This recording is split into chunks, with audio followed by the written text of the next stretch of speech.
Good morning, guys. Welcome back to another edition of Inside the Coverage. This is, of course, EA and I's attempt to talk about and then display some of the coverage choices that Jesse Minter and Anthony Weaver made in their 24/7 win over the Eagles. I don't think it could have started out any better uh, overall, right? For allowing 6 first downs and was it 0 for 8 or 0 for 9 Or 9. on third down attempts. Just truly remarkable start for both of those guys, Minter and Weaver, who's obviously heavily involved. Yeah, Uh, yeah, big, promising, first game for sure. Be interesting this weekend, right, versus Minnesota, like you were saying, if they play starters, how we perform against them. Seems like that's a bit of a trend that's coming back. The idea of starting, letting your starters play a little bit. yeah, you saw. I mean, this week, Dan Campbell indicated he's going to have a couple of his starters out there. Excuse me, starters out there for a couple of possessions. And of course, last week Detroit goes to Cincinnati, and it surprised me a lot, to be honest with you. Burrow, Chase, Higgins, Chase Brown. They were all on the field for the first two possessions, and Detroit's backup defense. I mean, they gave them issues. They really did. They stopped them on the first drive. On the second possession, Burrow took a sack that Hmm. forced them to settle for a field goal. I agree. There seems to be a trend on the offensive side, in particular, for Yeah, teams to be playing their starters. I don't notice it as much on defense yet. yeah. I think perhaps teams are noticing that you come out week one, actual week one, regular season, and you're starting slow. Well, that the offense. Allen played. I'm pretty sure Josh Allen played at least one series for Buffalo's opener, but I think that's what it is. I think these teams feel like they're starting slow offensively in the first week. And it makes me wonder if, perhaps some of that is not related to where the first game was played. Like, for example, Cincinnati's first game that was at home, and so the offensive starters were out there. Same thing with Josh Allen. Of course, it's a new stadium. They're in Buffalo, so we'll see what we get. Of course, this from a Baltimore standpoint, this one's in Minnesota. Did you did I'm catching you off guard perhaps a little bit here with this one? Did you think that we used this extremely wide coverage umbrella this game? It obviously worked. I mean, the first four possessions for Philly, uh, three and out punts, but Hmm. upon watching the film, I didn't get the sense that, in a span of seven different pass plays, we were using seven different coverages. I felt like I saw some things pop up two or three times. And it's a very small sample size. Philly, Right, their first five possessions only ran 20 plays. right. I think they had 40 for the entire game. So, yeah, it was a little um, harder to get an overview of coverages, but being that it's preseason, that's going to be the case. I would say anyway.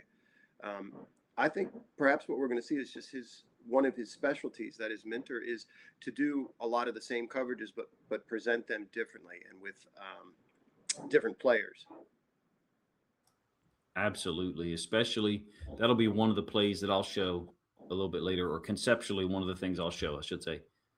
He's got Tampa 2 usage on third and long, which, a lot of people do. It's a safe coverage as far as where you're allowing throws to occur, or where you're influencing, excuse me, not allowing throws to occur. Really, there was nothing for, and I think we should be excited about the initial three possessions. Andy Dalton is out there. He's a professional quarterback with a ton of experience, and he knows what he's doing. He did not in those first three drives at all. The guys that were out there on the field were executing. It was one of the most unfortunate things for me was that Higgins got hurt. I think second quarter, because I really felt like Higgins and DeLuca were reacting to things. They looked like synchronized swimmers. I mean, they both were reacting in the same way. They were so well coordinated at the inside linebacker spot. I think it's been diagnosed as a concussion at this point. So my guess is Higgins will be out for a week or so. Hmm. That's a good observation. I think he does. We've talked about him as a teacher, and I think um, that's a specialty. The idea that he teaches these linebackers, inside linebackers, extremely well. I think he's really has an emphasis on drops and freeing up at least the two second level players, whether that's a linebacker or a safety, um, extremely well, coaching them up extremely well in terms of drops and route awareness and their job within the assignment. You would see that a lot last year, really kind of loosey goosey um, interpretation of routes by the second level players. Maybe they weren't sure of assignment, but I don't think we're going to see that sort of screw up this year. I think you're going to see guys just coached up, taught. I think it's maybe a little different, just a really different skill to be able to coach versus teach. There's overlap there, but I think the idea of him as a teacher, I've heard the players even discuss that. Yeah, absolutely. Both him and Minter and Weaver have such a depth of experience. Weaver from a player standpoint, but he's been a coach for a long time, and Mm-hmm. it's not like he's a recent player moving into coaching. Minter's whole background throughout his life has been to be a football coach. Really, I mean, if you look at his dad's experience and where his dad's been and who he's been around, I think it's eerily reminiscent of Mike McDonald. At this point, for me, and I feel like we might be ahead of the progression, ahead of the schedule, as far as Mike McDonald in 2022, because Minter's been around, Weaver's been in Baltimore. The players know what Minter can do for the team and for their own professional lives, for their own professional production from a production standpoint. McDonald coming back in 2022 from that 1 year in Michigan, I'm sure that the players knew him; they were aware of who he was, but he wasn't the same guy from a reputation standpoint as he was at the end of 2003 when McDonald goes to Seattle. Of course, as a inside linebacker, a safety, a corner, you're like, okay, I want to be on that roster because that guy can make me better. In my opinion, that type of mentality from a player's perspective um, exists now in Baltimore with Minter, and that's what I mean. Excuse me when I say we might be a little bit ahead of schedule. Hopefully, that makes sense. Yeah, yeah. There may even be a little bit more if I'm reading you that in the way of seasoning as we get Minter, and familiarity. He's just got such a confidence, but it's a calm to him too. That's at least the way he presents himself in the footage that I've seen. Knows what he's doing. Very relaxed about it. Very relaxed about it. Not in a hurry. Knows how to teach it. So kind of unusual to me in that way. You mean as far as his like his age is unusual? Yeah, yeah, yeah. How advanced he is as a teacher, getting these concepts across, and also you have to kind of know. You have to know what you expect from the defense. Then you have to articulate it. It's like a conductor or something, being able to hear what's going on with one of the cellos or something, right? You know what I mean? Very, very refined skill, I think. And if you have that type of knowledge, um, as the play is being communicated to the green dot, the defensive captain, and then as the players are lining up, as it from a defense, I understand, I know this, and hopefully I can articulate it. If you understand what should happen defensively to a really high degree, you can tell about 2 steps into the snap if your players are going to be in the right spot, if your players are going to be executing to the degree that you need them to be coordinated with all 11 other guys or whoever's to their right and to their left. Basically, what I'm getting at, and I probably haven't explained it very well, is that once you have that type of awareness and teaching ability, you pretty much know the result. I guess I would kind of compare it to as a teacher in an actual classroom in an educational setting. When it comes to the day of the test, you pretty much know your students that are going to get A's and B's and who's going to be a C, or a high D, whatever. You have a really good idea, and anyone with common sense knows the students that are going to fail. No one from a Raven standpoint is going to be out there on the field who's a D or an E student. But the point is, for me, Mentor and those guys understand what should be happening in the first instant after the snap. and they can probably tell visually if it's happening correctly. So much went right in this first game. I mean, Yeah. it got to be a little, I don't want to say boring defensively, but it was like, all right, well, they're gonna run 3 plays and then they're gonna punt it back to us. Yeah. Yeah. That'd be a nice trend to continue. Yeah, I think it's just another further kind of example or analogy. In my experience, when you're leading or directing a big ensemble of musicians, there's been times when something's wrong and I cannot put my finger on it, and I walk around through the week saying, well, how do I fix this? That's such a high level skill. And I think Minter possesses that, where he understands this is what I want. This is what's not happening. I know how to fix it immediately. And they got a great staff. I mean, there's multiple guys, from the right hand side of the ensemble, the left hand side, or maybe even an above angle who can look down or listen down, if you will, to continue your analogy and try to figure out what's happening. I think we're in a great spot right now with how these guys are reacting.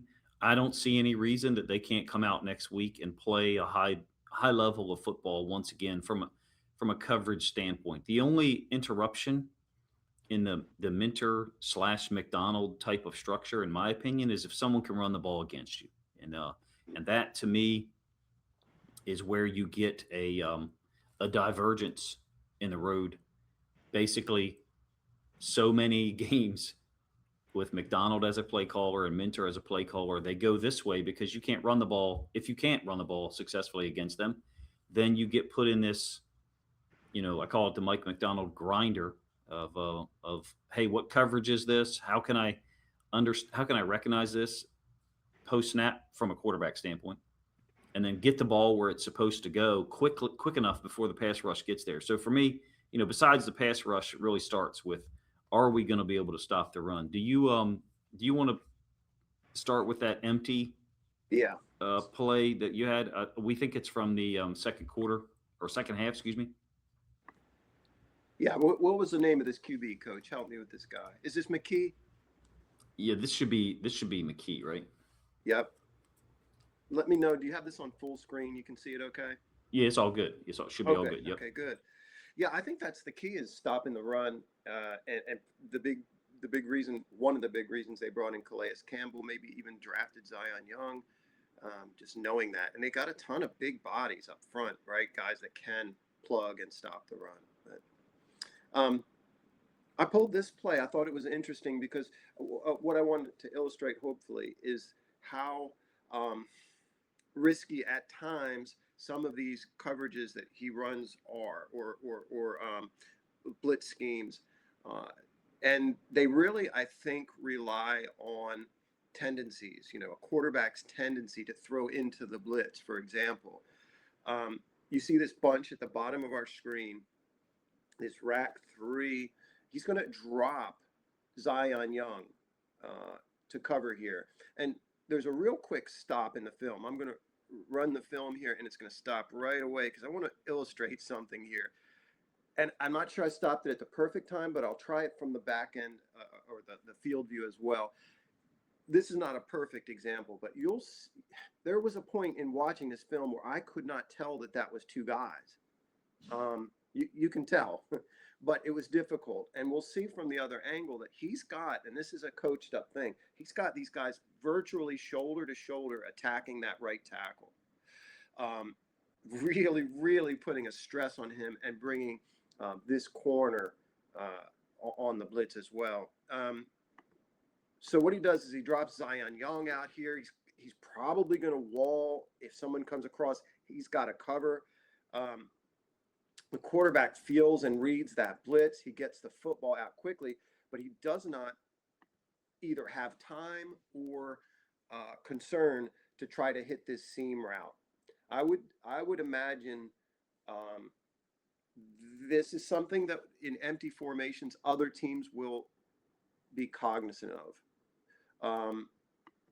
I don't like the way the safety plays this.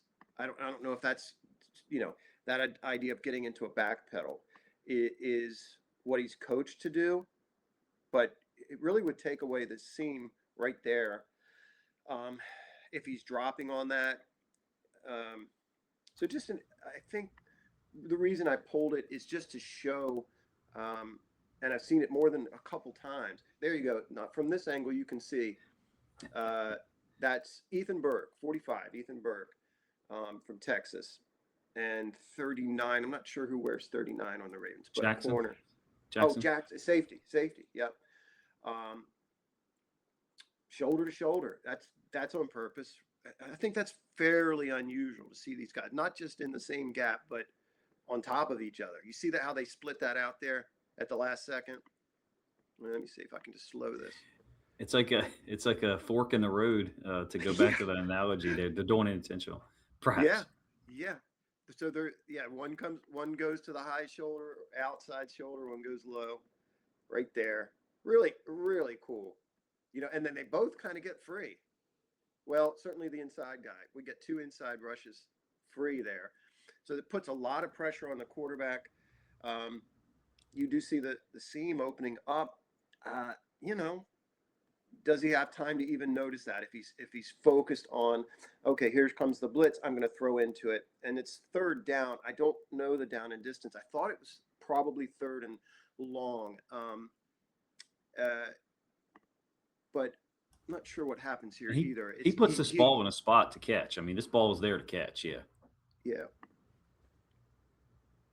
Oh, there's the sticks right there, right? So it's 3rd and 4, 3rd and 5, something like that. Do you think that safety to the bottom side? Can you go back to the all 22? Do you think that safety is getting a little bit too much width with the routes that are occurring? I'm talking about. He almost starts to.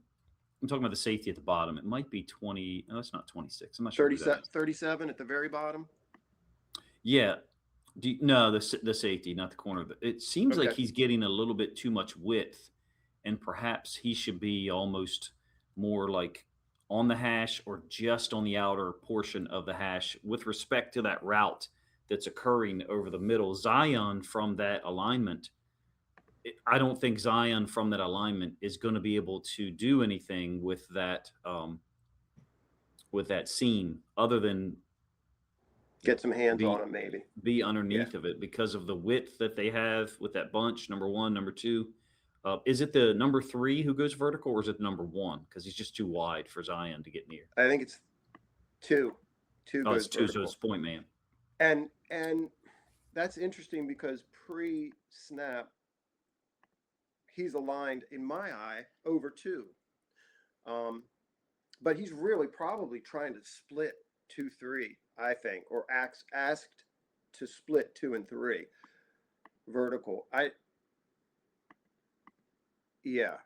don't know. I don't know why he's playing that in such a on this get the ball out quickly kind of blitz off that side. Why he's playing that in such a backpedal fashion, getting different off that names route. For it to the bottom side, different names for it, obviously. But I like phrases or words that just encompass 3 or 4 or 5 coverages because it's easy to communicate to people. I just call that at the bottom funnel, because we got an outside leverage corner, we got an inside out leverage dropper, Zion Young, and then we got the safety over the top. In terms of these guys being so close together, I can't help but relate this to something that I actually know someone who still does this, not on pass plays. I don't remember where we got this years ago, but the idea is to essentially combo block a tight end. And we would do it strategically with particular tight ends. Maybe we wanted to frustrate. The first time that we attempted to do it, it was a tight end who played on both sides of the ball, offense and defense. And so what we wanted to do was we took 2 6'4", 255, 260 kids, and we basically, did what you have there. They weren't necessarily shoulder to shoulder, and we combo blocked the tight end, which is silly, right? On the defensive side, it's silly.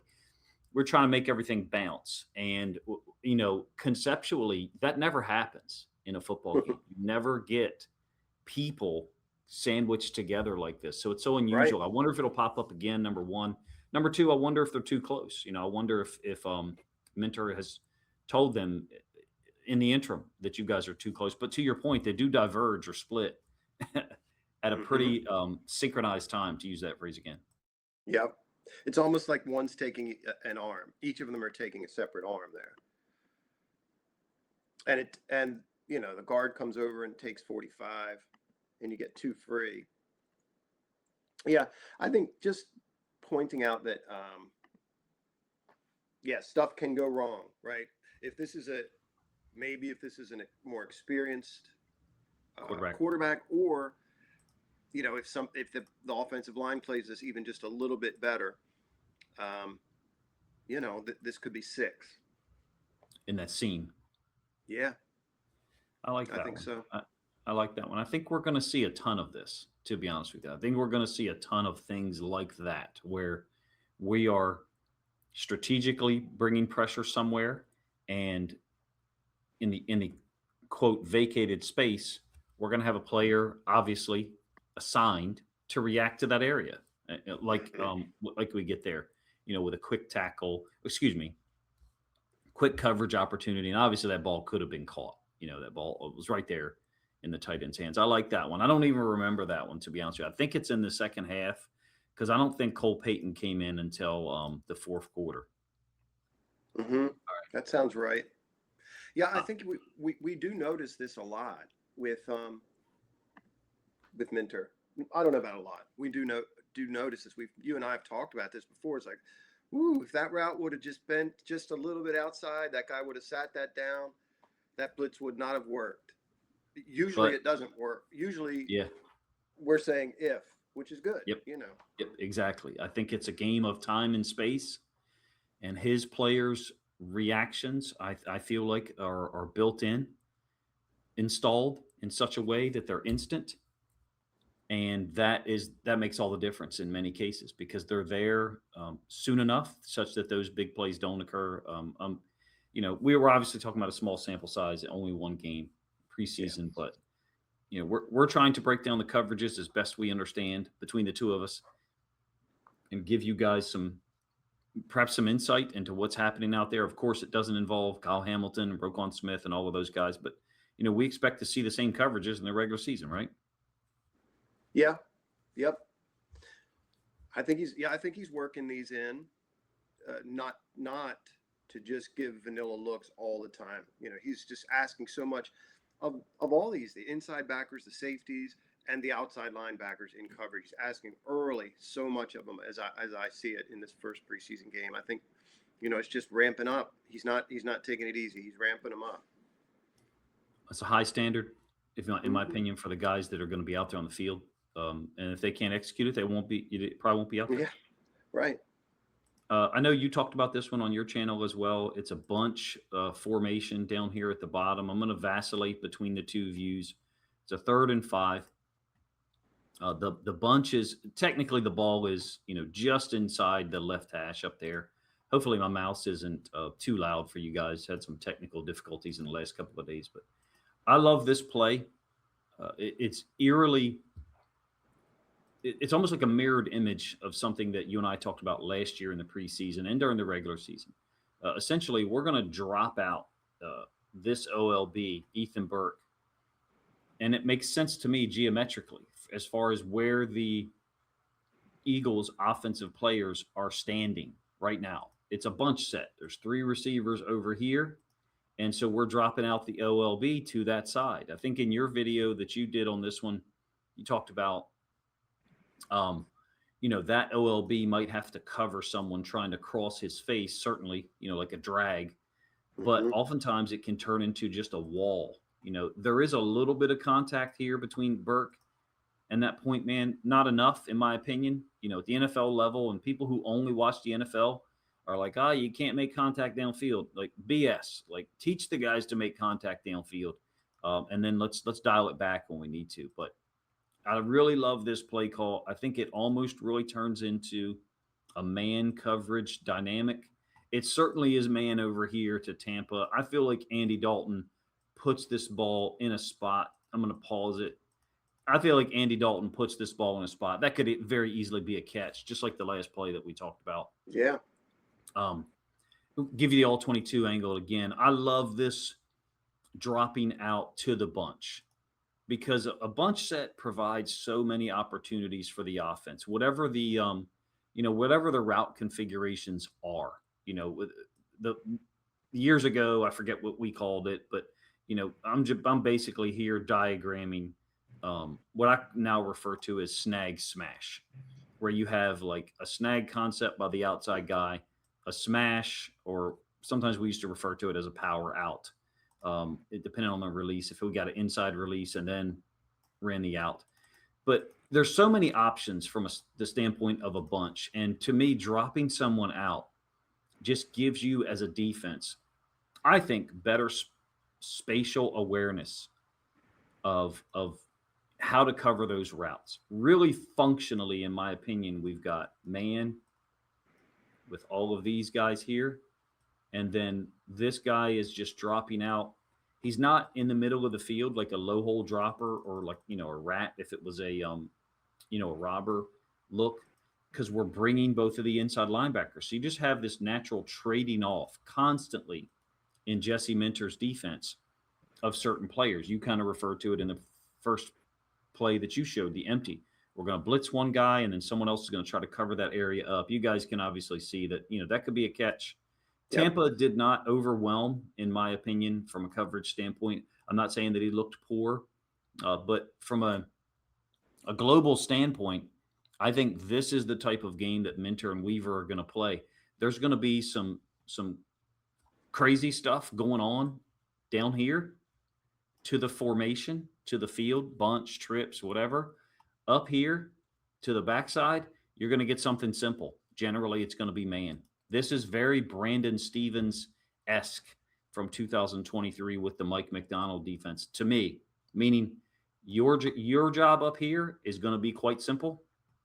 You guys' job down here will look more complicated, but you've been prepared to do it. This, again, is very similar to the Mike McDonald structure, in my opinion. I think that this is a ball that's there. I think we're in agreement, right, that this is a play that could be made.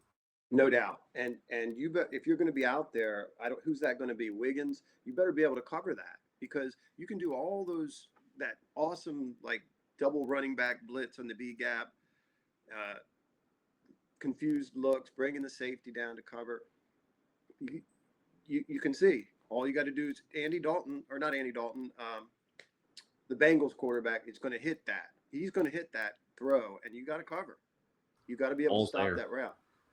Yeah, I love the blitz though. I really do. I mean, the yin and yang exchange nature of these two guys blitzing and then this guy dropping out. Let me go back to the end zone angle so you guys can see the way they do it. Go ahead. I love that blitz. I do. Both backers. Green has the opportunity to pass rush against the left tackle. So whoever that edge defender is given the opportunity for a one-on-one because the running back is forced to step up, right? We're in a nickel structure. The first linebacker, I mean, everybody knows how to do this. That's coached and whatever. The first inside linebacker is going underneath. Second inside linebacker, scrape over the top. Maybe Higgins is a split second, half step too late. Could be related to a little bit of an understep, I think, here by his right foot. If you're slowed up a half a step in the beginning, ends up being a full step, later on in the play. He's not doing a bad job. I'm not saying Higgins is doing a bad job. What I'm just illustrating is that on this blitz, we'd like him to be already starting to clear the running back, in my opinion, or close to it even, if you will. It's a really cool blitz structure. I like the fact that this is what we're going to do or tried to do these things. Don't get me wrong. The coordination of those blitzes on the interior, the coordination of the blitzes, in this case, the two inside linebackers and the coverage over here. I remember many times last year, Gilman, Roquan, Hamilton, Marlin, 4 intelligent football players, highly advanced, clearly, would be like looking at each other and almost kind of, having their hands up in the air, but you could see their demeanor, their body language was, what is the call here? That that occurred often. That occurred often. I vividly remember was it the touchdown to Jalen Warren last year in the Steelers game at home? Nobody's on the guy. I think it's Jalen Warren, the running back. It's just a simple running back release into the flats. Yeah. Those, in my opinion, those things are not going to occur this year. If I would be shocked if they do. I guess is what I'm saying. It's interesting too, the safety to the top of the field. I'm not sure now that I watch it what he's being asked to do specifically. I mean, he's reading the quarterback. He's in the back pedal. My initial thought in terms of both those linebackers going after the quarterback is that Mike Green's going to peel if we get a fast two to the boundary there. Like Mike's going to go, which is another thing. Like you get two outside linebackers, you would think, oh, they're going after the quarterback, but they have multiple asks there. Things they have to think about as they're playing. A read. I think A read. Ethan Burke. I mean, if you get a shallow there, like you mentioned, Coach, he's going to have to run with that because those linebackers are going. They're going. Yep. So those outside linebackers have a lot to consider. It's a different way to play that safety. I wonder if that's meaning the top of our screen against a bunch. I'm really not sure what he's being asked to do there. I don't think he's in a position to cover the running back, if their back were to release. And he looks like he's just reading the quarterback. He's not really following the routes. He doesn't look like he's going to poach anything that could fly to him from the strong side there. Yeah. Yeah, a lot of things with those free safety. I mean, a lot of things that you brought up are great, I think, talking points for people who know the game or who do not. So in terms of something like this, and then this, I think this is Darius Cooper, who's had a pretty good camp up there for them in Philly. There's with these two guys out of the equation, the different options are, Green could take this. Green could rush the quarterback and then let the safety take it. Fangio, I think, calls it three sight. Different people have different names for it, but certainly removing these guys from the equation, again, some might refer to it as a little bit risky. I think it's calculated, and I think these guys are, consistently taught what to do, when to do it, and then given the finer points of how to do it correctly in the context of an NFL game where everything happens just super fast. I really like that play. I like the fact that we're not gamblers, in my opinion. I think we're calculated because I don't like gambling anyway, but I think we're calculated in these situations, and they seem, at least so far, small sample size again, they seem to be dialed up at the appropriate time, generally on third down. Did you have another empty one, or was this next one going to be a zone blitz? This is a zone blitz with, let me see. Sorry, it's going to take me a second to load this up. But zone blitz, 3 over, 3 under coverage, which we see a couple times or a few times in this game. Let's see. All right. Uses it a lot. I mean, I refer to it as a zone blitz whenever it's 3 deep, 3 under. Again, I just try to use simplistic phrases that are all that encompass a wide umbrella or a wide net, even though there's some variations in what they could be. When it's 2 deep, 4 under, that's still a zone blitz, but it's generally refer to it as a zone blitz if you're bringing 5 and covering with 6. So this is Cole Payton at quarterback, right? Yeah, he's a lefty, right? That's Cole Payton. Yeah. Don't know the down and distance. That's my bad on that one, but I believe this is third down. So you get, I like how these, so you can see here the 3 middle of the field defenders, and then our corners and our safety. There's 3 there. I like how they squeeze this a little bit. They don't run right to, let's say, hook and flat, meaning that the 3 defenders on the second level here. And I think it has to do with splits. The idea that when we start this play, we've got pretty tight splits. A lot of times you'll see, and I think we saw this last year. A lot of times you'll see the hook player when you do three over, three under. You're just going to have that one hook, and then you have the two curl flat guys. You'll see them run to the flats, right? Run to the hook. You can see he's our hook player here, but he's kind of matching what's going on. And then this guy at the bottom of our screen here, he's going to roll with that receiver, kind of running that drag or that shallow.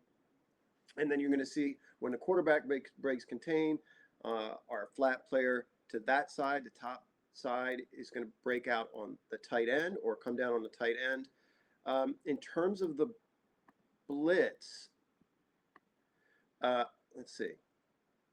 Let me run this from the other side. In terms of the blitz, what the quarterback's looking at, whether he's reading this as coverage, I think we do a good job, or the corner does a good job in disguise. Quarterback's not even really seeing that. He's not looking to that. Kind of brings him around wide. Looks like Adisa Isaac may get held there off the edge. Who's that jumping to the insides? That's the nickel, right? Yeah. Yep. That's our corner. So that's interesting. That's a good point. Like why he does that. If he's got a free run, of course he's going to continue that rush. Once the back, I guess that's a back, not a tight end, comes out, then you see our hook player, our flat player come down and cover that. Really, that's cool, right? They're all reading the same thing here. I'm not sure what that does exactly in terms of bringing that nickel around. Or why he's going under. Yeah, I think he made a mistake there because there's no looper. It's not like one of the other guys is looping around designated, and it's a left-handed quarterback too. I mean, there's got to be awareness of that. This is a left-handed quarterback, who's also incredibly athletic. Cole Payton, we saw that later in the fourth quarter. Cole Payton made some things happen with his feet. So I think we just got a mistake there, in my opinion. Yeah, I'm not sure at all why that would happen. He's got to hit him or attack the back there. I mean, they are slanting. Technically, all the D line does appear to be moving to our right on the screen, their left. So right. Absent the running back, of course, his path is fine. But the running back is there, and we are the contained player, QB contained. So, yeah, still a really cool call. I think Mentor plays a lot of 3 deep, 3 under. He utilizes it often. Yeah, I do like how he plays how these 3 under players play these routes. You can see them pass. 57 is going to pass over that under right there. If you notice, he's going to point out that route. The other linebacker's cognizant of it, and he points this way, and you're going to see the hook player kind of roll underneath right there. And when 84 does that little curl, if you will. So they're matching these routes right here, very actively matching routes as they enter their zone. But they're not in a hurry. That's what I like about it. And I'm trying to figure out exactly what they're being asked to do based on splits. I'm not 100% certain in terms of their drops, but I think it's something specific. When they play this coverage, when they play three under coverage, I think their drops will relate directly to where the receivers align. The split, yeah, and I think there's a very relaxed nature to how these guys are playing these routes and passing them off. And you're looking at, I don't really know the names of these guys by and large, right? You're looking at but they're doing a good job, right? Yeah, these guys are practice squad. 37 is a safety, right? Isn't he? Yes. 37. But yeah, you're looking at guys who are fighting for a job. They're not starters, but I think what we're both expecting in terms of when we say he's playing a three deep, 3 under, is all kinds of different looks from that. Yep. In particular, kind of almost like a sky bringing the safety down to the flat there. So yeah, just an earlier point about Isaac, I'm not sure about this rush here. You think he's on the roster, or he's on the roster bubble, as they say? He's definitely on the bubble, in my opinion. I mean, he's moving. It didn't seem like he was moving incredibly explosive or fast in this game. Sometimes that can be what you're asked to do. It can be what you're asked to do. Of course, it would have been amazing for Isaac if that interception return for a touchdown, Yeah. the ball didn't hit the ground in the Eagles receiver's attempt or tight end's attempt to catch the football. So, yeah, I mean, I think he's got an uphill climb here with all the talent that's in front of him. The benefit is he has been in this, quote, system, for a couple of years from the standpoint of, being asked to drop out and all of those things. Not sure I see a avenue to get on the field for him this year at all. This is a good rush. I mean, does he look thicker to you too, Coach? Mm-hmm. Yeah. Yeah, this is a good rush. Strong player. Yep. Yeah. Would love to see him get more chances, early in the game against the Vikings. So the Ravens coaches, but all of us selfishly could get an idea of where he's at, because he's got some ability. In my opinion, he's got an uphill climb, at that position, absent, some injuries or something like that happening. I did want to briefly talk about one thing that you kind of brought up and spin it or widen the attempt to explore that concept. And that's this. You spoke about on the 3 deep, 3 under, specifically the underneath droppers, having almost a different mode, if you will, depending on the splits, whether they're compressed or wider splits by 2. Sometimes you won't even run it if you have a super wide split by number 2, but that's not the point here. I think there's pods. I think that Minter and Weaver practice sometimes in pods. Basically, this pod over here, let me draw on the screen a little bit. Let's do it this way. This pod over here, I'm not talking about the players that are on the field right now. These guys are going to practice zone blitz drops at the second level. Essentially, what coaches will refer to as stations. This might be station number 1. I like to use Roman numerals when I make my coaches' plans because it pisses people off, and some people don't know the Roman numerals. So I love to do that just to force them to. But let's say station number 2, and this is one that I think is definitely happening. Good God. But maybe isn't as specific as I'm going to present it. And this would be like reactions to play action boot. What I'm essentially doing here is designing a practice plan whereby on different parts of the field, there's different exercises or drills happening. This group over here is practicing zone blitz at the second level. This group over here is practicing play action boot reactions. You'd have a third group doing something else and a fourth group doing something else. Why do I bring all this up, and why am I relating it to this play here? It popped in my mind when you said different reactions at the second level of the zone blitz, depending on the splits. These guys' reactions are so synced up. Oftentimes, I'm talking about Tampa here to this play action boot. We had one earlier in the game that I thought was not well done by a corner. This is actually Hollywood Brown snaking across the formation for a reception. I think it's only a gain of 4 yards, and that's my point. These play action boot concepts, our guys are reacting to them very efficiently. Dominic DeLuca in particular seemed to be really prepared for run action away and then turning and running and getting underneath of a route from the other side that emanated, from the other side. Again, it's Hollywood Brown running across. I'm talking about TJ Tampa. Specifically here, I'm spot shadowing or magnifying him. I have another play action boot concept. I don't know what number it is. My point in drawing all of this up is the only way that I can try to rationalize this in my brain is that there must be a really efficient practice plan that puts players in these positions a maximum number of times such that their reactions become instinctive to play action boot or instinctive to a zone blitz when you're a second level defender.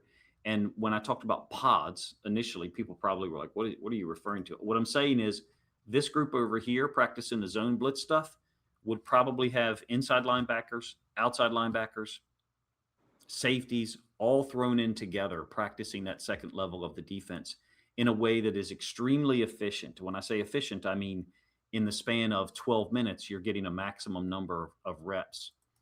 I have this theory about other things with the NFL as well. I use it with Ben Johnson and trick plays. Now, no idea if Declan Doyle is going to be a trick play guy. Ben Johnson certainly is. Mm-hmm. I have suspected for years that Ben Johnson has, we would call them at the educational level, pullouts.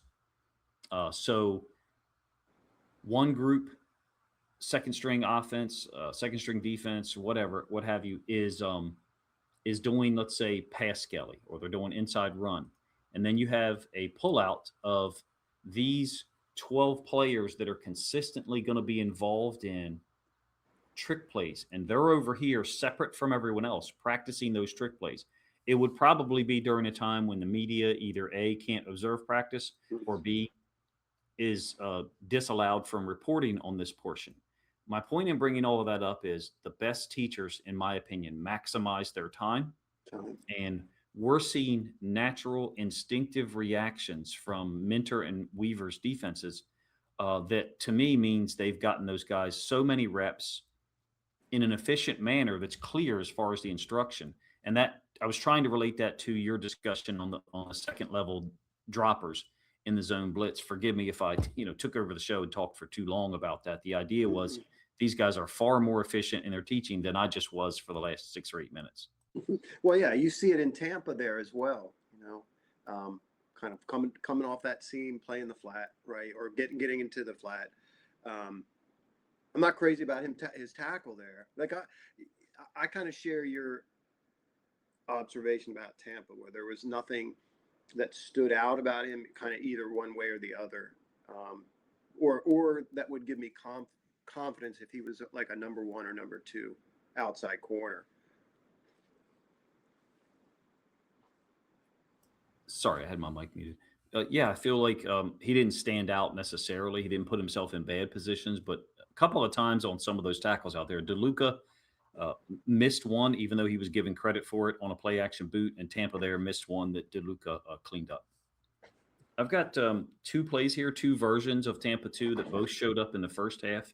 I'm calling them Tampa 2. Again, I kind of apply names or utilize names to cover a wide net when there's different variations. So, some people call them non-traditional Tampa, NTT, whatever. Yeah.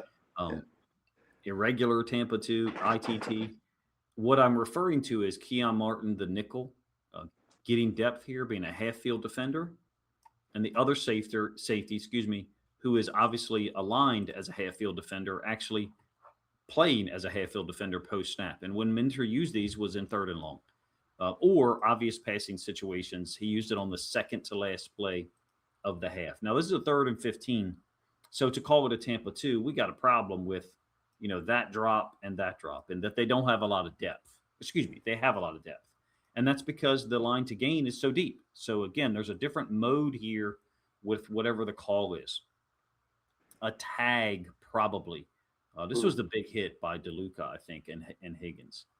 Probably a tag at the end of the coverage. So whatever the coverage call is, maybe it's, blue 7 or something, then there's a tag word at the end to tell the corners and the second level defenders here, go ahead and get more depth than you typically would, if you will, in a Tampa 2. Oftentimes those guys are going to be approximately at 5 yards depth.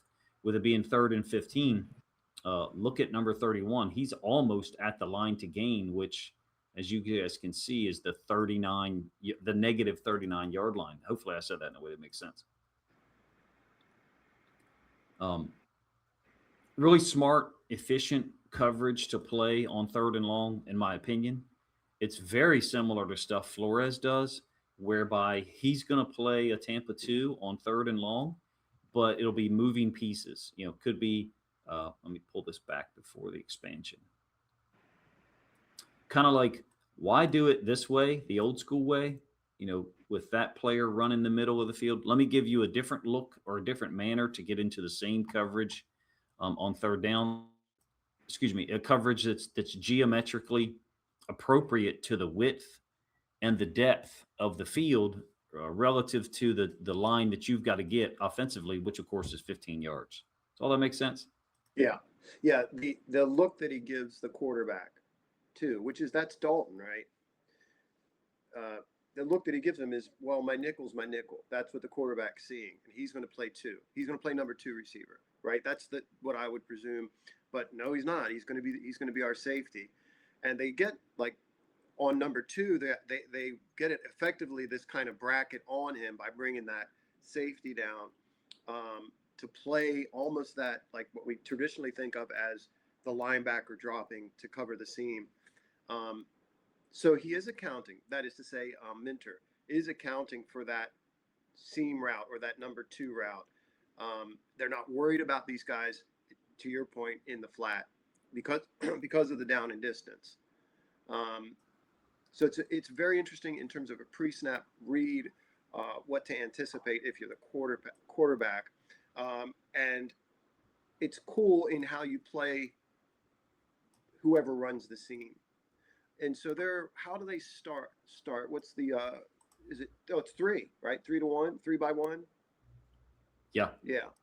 Yeah. So he's watching the seam along with the linebacker there. Yeah. And they're not worried about the flat. They're not worried about that back. They're going to have to come down, that ball comes out to the flat. They're going to come down and tackle. I like the description or using the description of a bracket. It does function. Yeah, it does function as a bracket here because it's to the trip side. It's where the passing strength is. 26 is actually a safety. The guy who's spot shadowed or magnified here, he actually is a safety. So him and Higgins being capable of defending this. Of course, we do have a mirrored player to Higgins over here, DeLuca. But let's say for a moment we had a coverage bust. Let's just pretend for a moment that DeLuca messes this up and he runs with this guy out into the flats, which is silly, right, on a 3rd and 15. But all this space here is opened up.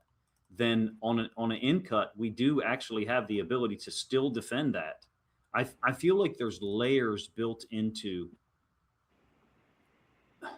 not just what coverage they're playing, not just the way that they're playing the coverage, but perhaps the reasons why, I guess, is you're creating another layer. Instead of it just being a 1-to-1 ratio, 1-to-1 relationship, I feel like we're almost getting like a 1.15-to-1 ratio because of the layering of the players and who's doing it. I don't know if any of that makes sense at all, but it's just, there's some hidden genius here, in my opinion, from a Minter and Weaver standpoint. I would say the same thing about McDonald.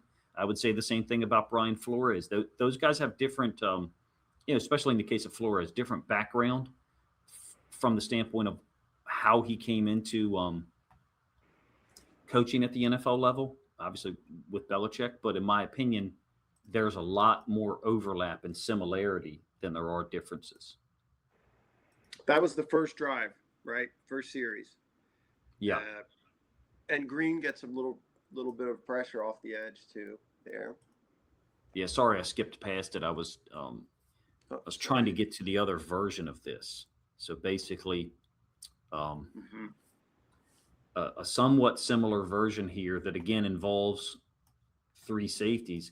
Now this is the next to last play of the second quarter. I had that line drawn there because I believe Zion Young's fingertips are a little bit too far away from this ball compared to this edge defender over here. But we do kind of also have other guys at that same depth, these other 2. So it's very interesting to me. It's also possible that the angle I'm looking at is a little bit misleading. But in any case, I think you've got the same coverage here. And it's these 3 safeties getting it done. Martin ends up in the same spot he just did on the previous play. This guy is the same player, 26, sitting down in the middle. And there's the other safety. We think that's Jackson, right? 39 with the padded helmet, right? Yeah. Yeah.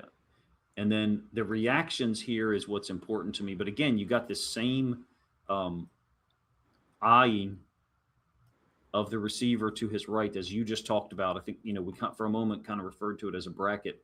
It stinks to be Eli Stowers here in this situation because as soon as he catches the ball, I mean, he's getting knifed by two guys. The instantaneous reaction.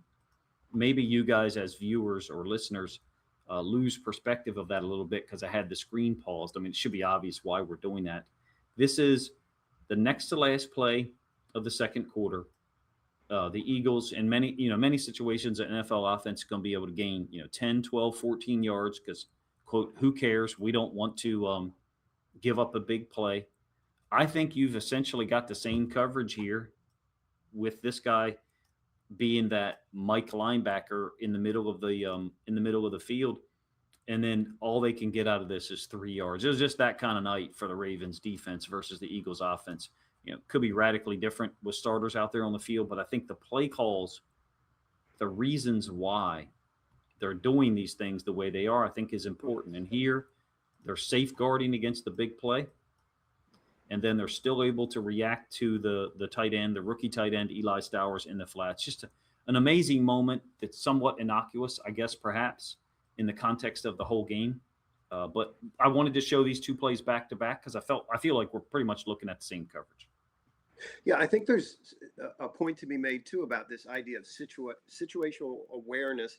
And you see how quickly those two guys break on the throw. And it occurs to me that if they all play the coverage the way that they're coached to play the coverage, these players are thinking, well, we're going to get a certain route. So the reaction is so quick. They know if they play the coverage the way they're supposed to play it, that ball could come out to the flat because everything else is covered. We've done our job. We are expecting these particular routes in this particular alignment and down in distance and quarter time, part of the quarter. So look how fast they just kind of just jump on this because they have a sense, not just reading the quarterback, in my opinion, they have a sense that, yeah, there's probably going to be a ball thrown to the flat in this situation if we cover. If we're in alignment and we get the routes we're expecting, we're going to blow this guy up. There was a different look on the pre. Was there a different look in terms of that middle of the field safety and how it presented pre-snap?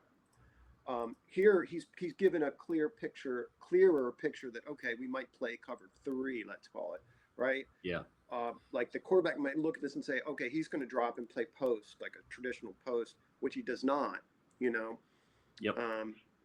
Pre-snap on the last play, 26 was like, that's right, over here, and Martin was like down here, and then they moved, which is somewhat similar to what's happening here. I just have cut the screen recording so people can't get a perspective of it. But to your point, which I think was a great one, these guys are moving earlier on this iteration of it than the last play that I showed, which I think is what you're getting at. Mm-hmm.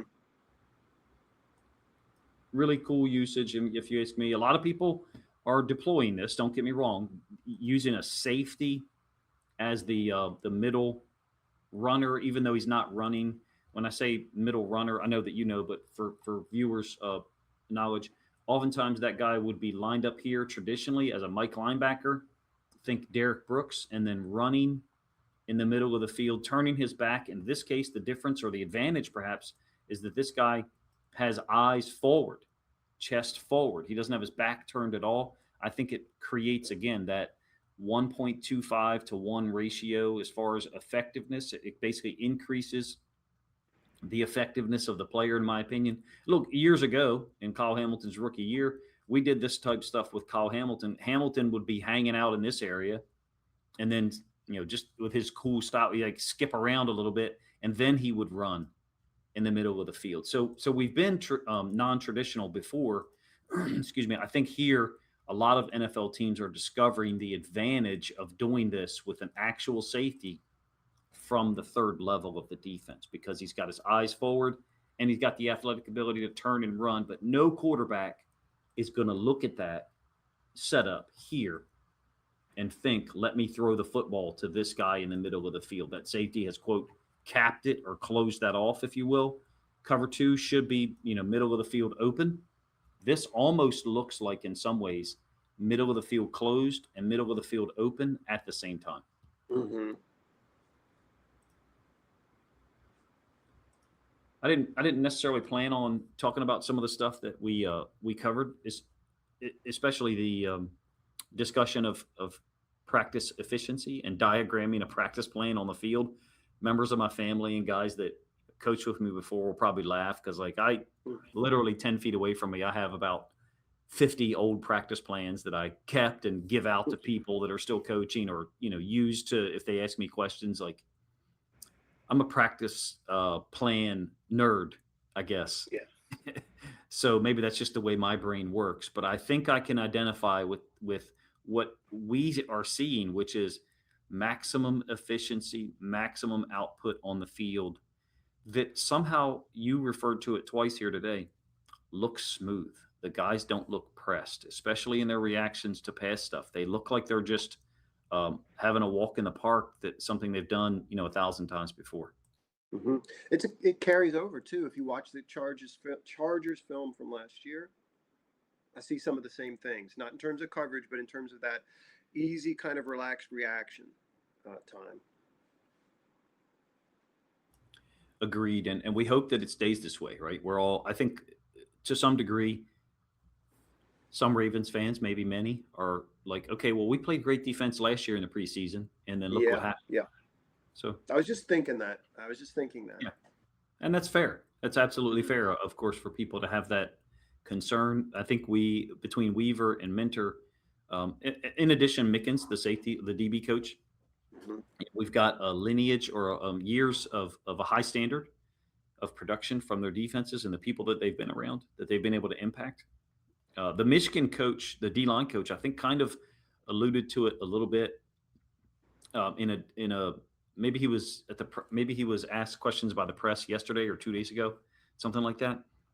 You could almost kind of hear the appreciation in his voice for being able to be involved with this level of defensive coaching, which I think he belongs. I think he was a great hire as well. Hasn't gotten the attention of Mickens, Minter, or Weaver for that matter.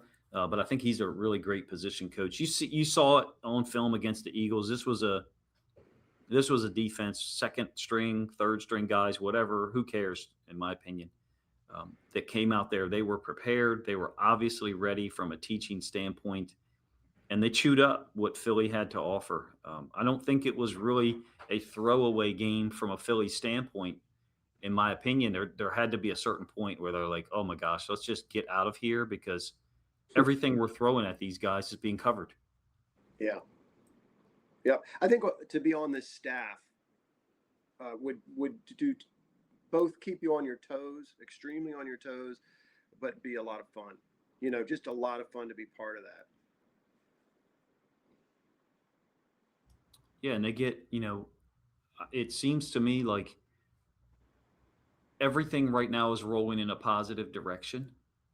And I don't get the sense, me personally, that there are glaring holes in this defensive structure to attack that would ruin all of what we're seeing. You can't have variable coverages. You can't have all these immaculately designed post snap movements if you're consistently facing 2nd and 3 defensively. Meaning someone's running the football against you. It does start there. That's the first building block, I think, that has to be checked off to some degree. Stop the run, and then put us in these situations where we can be extremely multiple, identify routes quickly, and then get to our coverage area. I'm interested to see what we do this week against Minnesota if we present a bunch of man or zone, in particular if Minnesota plays some of their starters early. I don't pretend to know that they're going to.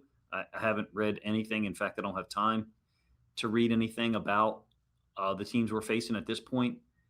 But if they did come out there with their starters, which at this point is Kyler Murray, I would be super interested in how those first 2 possessions, roll out, because Minnesota's whole dynamic, the whole competition between those 2 guys was kind of crazy. And there's McCarthy and Murray I'm talking about. And Minnesota, if they did, I think it'd be a bad decision. Basically, if you watched our defense this past week, and you're the Vikings and Kevin O'Connell, and you've got Kyler Murray, I think it would be a bad decision to say, let me go ahead and put him in against this buzzsaw of a defense that's ready for so many things, possibly have him look bad and the fans, I don't want to say turn on you, but have a negative first impression. Does that make sense? Yeah, yeah.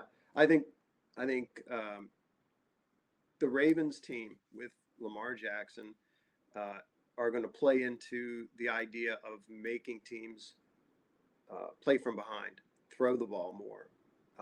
That with the addition of Campbell, I mean, they know there were teams that ran on the Chargers last year. They know that that's what teams are going to want to do. The Colts, in fact, had a lot of success all over the field. You did a video on that. We're just running the football, but in general, but yeah, they're going to have to stop the run first. They're going to get on top of teams. If you can get on top of teams, that goes a long way towards stopping the run. And I think the Ravens, you and I talk about defense all the time, but once we get on top of teams, we're going to see this defense really, really explode. Yeah, this is going to be a fun one. You and I talked a little bit pre-show that it's a Saturday afternoon game. So hopefully the film is like available really early Yeah. Sunday, give people all day to study it and get content out for you guys. We enjoy putting this together. Last week there was some trouble with the audio, which was entirely my fault. Hopefully the quick fixes that I've attempted to do today improved it a little bit. As you guys watch this on YouTube, obviously at this point you would have either given us feedback on that or just tuned out completely if the audio is horrible. So feel free to give us feedback on that, as well as the plays that we use here. I think we ended up talking about 6 today in total, if you include the play action boot where Tampa makes the tackle where Tampa makes first contact with Hollywood Brown, and then Dominic DeLuca finishes him off. So, I'm really happy that you have joined me again here for this, Tim, and that we're committed to this for the whole season. And you as a viewer / listener, if you've got any suggestions on segments you would like to see, as this thing moves forward, feel free to let us know. I did track as much of the data as possible last week.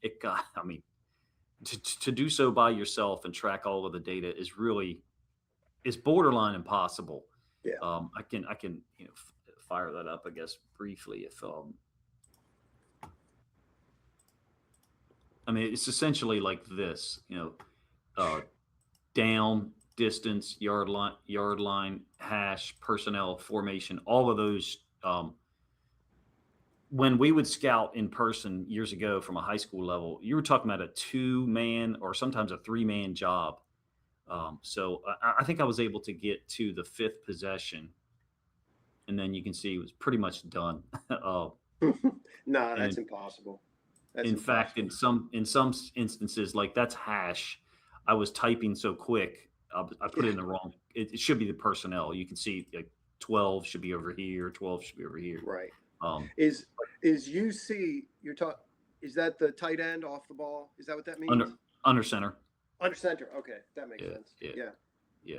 So we would try to present data for you guys as it becomes available. I did not finish this week, or I have not, finished this week. The idea would be that, by the time we meet on Wednesday, I'll have, as much of this done as possible. If I was getting 5 possessions done each week, I'd probably be happy. I would probably be happy. In a perfect world, I could replicate myself and get that done live, because that's really what I want. That's really what I want. But I actually get a chance to possibly do that live here coming up. I'm going to help a friend. He just asked me this morning to go scout an upcoming opponent, and I'll get a chance to do some of that stuff live. You can do it on paper. You don't really want to. When you go scout in certain towns or certain areas, you don't want to like advertise that you're a scout. You do so, however, having a pen and paper in your hands. But you really do so by having a computer. Like, I don't want to sit up there in the stands with a computer and type. So, but in any case, man, if you guys enjoyed this video and any of the discussion, please let us know in the comment section. Inside the Coverage is going to be something we do every Wednesday morning, and try to get it out before 11 a.m. Did you have any closing or final thoughts here, EA? I'm tapped out. I think I'm good. Yeah. Well, this was a fun one to produce, obviously, because of the result. Holding a team to, especially an organization like the Eagles, to 6 first downs, 0 for 9 on third downs. You really can't get much better other than a defensive touchdown or Zion Young or Mike Green with a couple of sacks. I mean, that's the Mhm. type of thing that would push this over the top and get everything in a frenzy, as if the Ravens were able to get to the quarterback a little bit more often. But Yeah. we appreciate you guys' time. If you think other Ravens fans would enjoy this piece of content that we put together this morning, please consider grabbing a link to this video, sharing it out on social media to help this content get more reach. Appreciate you guys' time.